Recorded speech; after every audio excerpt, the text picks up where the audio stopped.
Hello दोस्तों, नमस्कार। ओमे टेक्निकल चैनल के माध्यम से जितने भी ईपीएस 95 पेंशनर्स हैं, आप सबका स्वागत है। साथ ही साथ में जो अदर पेंशनर्स हैं उनका भी स्वागत है। दोस्तों, आज मैं बात करने वाला हूं एनपीएस बनाम ओपीएस। पेंशन की मांग को लेकर हजारों कर्मचारी पहुंचे कोर्ट। वित्त विभाग की हरी झंडी, कानून मंत्रालय भी चुप। इस क्या है इसका सारांश पहले हम समझ लेते हैं कि कार्मिक लोग शिकायत एवं पेंशन मंत्रालय में राज्य मंत्री और प्रधानमंत्री कार्यालय में ईएमओएस डॉक्टर जितेंद्र सिंह ने बताया कि वित्तीय सेवा विभाग ने पुरानी पेंशन बाबत अपनी रिपोर्ट दे दी है।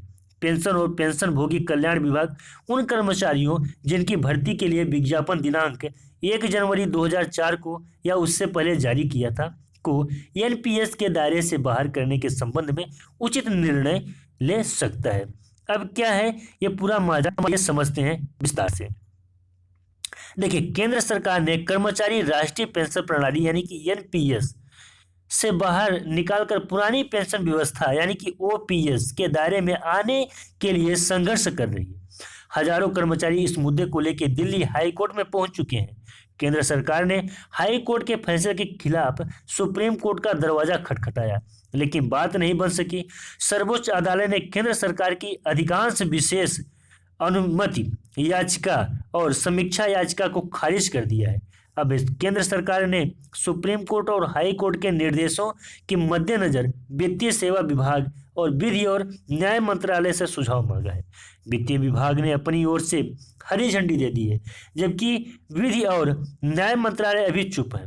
दूसरी तरफ केंद्र सरकार में अनेक ऐसे कर्मी जिनकी भर्ती प्रक्रिया 1 जनवरी 2004 के बाद पूरी हुई थी और वे एनपीएस के दायरे में आ गए थे, अब उन्हें दोबारा से पुरानी पेंशन व्यवस्था में शामिल किया जा रहा है। अब देखिए, एनपीएस और पुरानी पेंशन जो व्यवस्था को लेकर संघर्ष जारी है, तो विभिन्न केंद्रीय मंत्रालय और विभागों में कार्यरत कर्मियों द्वारा पुरानी पेंशन व्यवस्था बहाल करने के लिए लगातार आवाज उठाई जा रही है।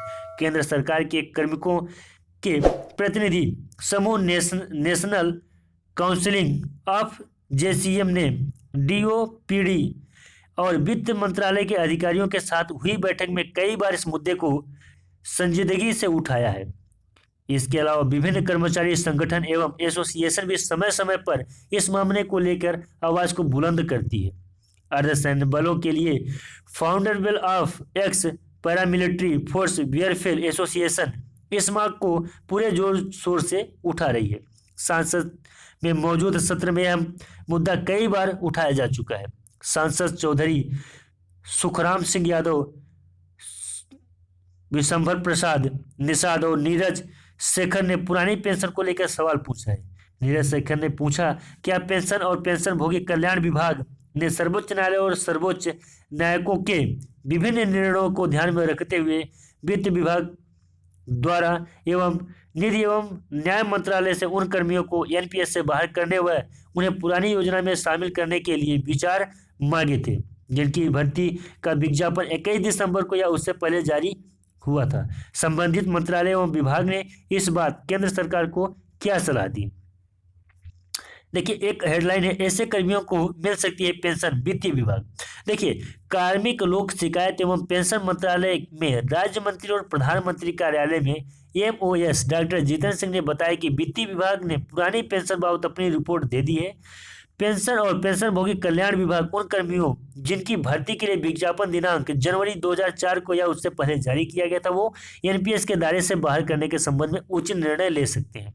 मामले ऐसे कर्मियों को पुरानी पेंशन व्यवस्था का लाभ मिल सकता है तथा दूसरी तरफ विधि कार्य विभाग से अभी तक इस मामले पर कोई टिप्पणी प्राप्त नहीं हुई है। सदन में सुखराम सिंह यादव और विशंभर प्रसाद निषाद ने पूछा कि क्या सुप्रीम कोर्ट ने वर्ष 2021 के दौरान विभिन्न एसएलपी और समीक्षा याचिका को खारिज कर दिया है। डॉक्टर जितेंद्र सिंह ने इस सवाल के जवाब में कहा कि सर्वोच्च न्यायालय ने वर्ष 2021 के दौरान उन सरकारी कर्मियों को जिनकी चयन प्रक्रिया 1 जनवरी 2004 के बाद हुई थी, पुरानी पेंशन योजना का लाभ देने की अनुमति देने वाले दिल्ली उच्च न्यायालय के आदेशों के विरुद्ध भारत संघ द्वारा दायर कुछ एसएलपी को खारिज कर दिया है। 22 दिसंबर 2003 को जारी की गई थी अधिसूचना।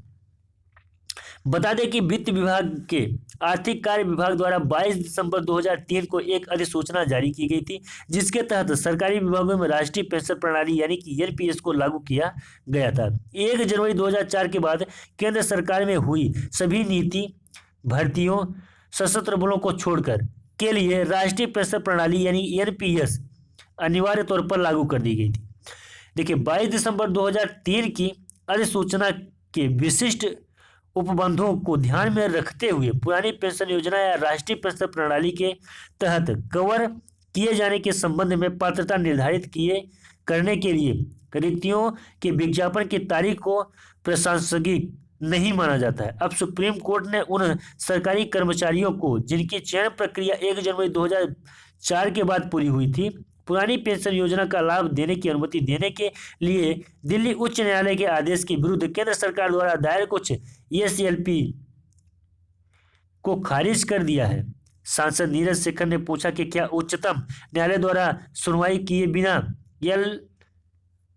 एसएलपी और समीक्षा याचिका को प्रवेश स्तर पर खारिज करने के बाद भी सरकार के अधिकारी प्रत्येक मामले में अपने ही अधिकारियों को परेशान कर उन्हें जानबूझकर झूठे मुकदमे की सलाह दे रहे हैं? क्या यह सब केंद्र सरकार की जन समर्थक छवि को धूमिल करने का प्रयास? तो दोस्तों ये था एनपीएस और ओपीएस के बीच में, जो एनपीएस है उसे ओपीएस में आना चाहते हैं। यह खबर, यह जानकारी आपको कैसी लगी? और इसी से संबंधित और भी जानकारियां आपको मिलती रहेंगी इस चैनल पे। पेंशन से संबंधित जुड़ी हुई समस्त जानकारियां आपको इस पे मिलती रहेंगी। भाई आप पेंशनर्स हैं, कोई भी जानकारी पेंशन से संबंधित अगर है वो आपके लिए महत्वपूर्ण है। आप किस प्रणाली में आते हैं, आप किस में आते हैं, वो जानना भी आपके लिए बेहद जरूरी है। दोस्तों चलिए मिलते हैं किसी नए वीडियो में और नए अपडेट में। आज के लिए बस इतना ही। तब तक के लिए नमस्कार, जय हिंद, जय भारत। लेकिन हाँ, पेंशन से जुड़ी जानकारी अगर और जानना चाहते हैं आप, तो हमारे पास बहुत सारी ऐसी वीडियो मैंने बना के रख दी है, जिससे आप हमारे वीडियो वाले ऑप्शन में जाके, पेंशन वाले ऑप्शन में जाके वहाँ से पूरी जानकारी ले सकते हैं वीडियो देखने के बाद।